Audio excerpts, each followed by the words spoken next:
Once upon a time, 120 years ago to be exact, North Davidson Street in Noda was mostly farmland, lined with textile mills. What's now Heist Brewery down the way was the biggest textile mill in North Carolina when it opened in 1903. More mills up North Davidson Street here. It only became Noda in the 80s and 90s as it became an arts district. Tom Hanchett is a Charlotte historian.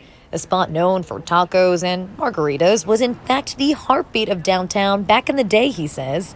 The Cabo Fish Taco building is from 1912. The historic landmark, a centerpiece of the neighborhood where the clubs and fraternal organizations met. It was also a pharmacy. Jasper K ran it to serve people who lived here, who worked here.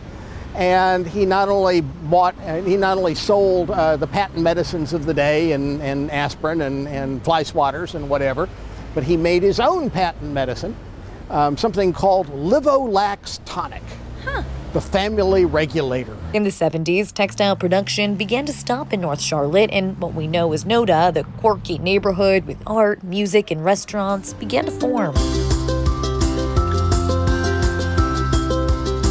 A number of young artists, including Paul Sayers and Ruth Ava Lyons, began to renovate some of the buildings. Fast forward to the 90s, and the beginning of the rebirth here was young folks with new ideas finding this affordable space. Hanchett says Noda is an area of the Queen City where the old and the new intertwine. It is a city that has been growing and changing in every decade, unlike most cities in the United States, which means that we've demolished a lot of stuff and built new again and again and again.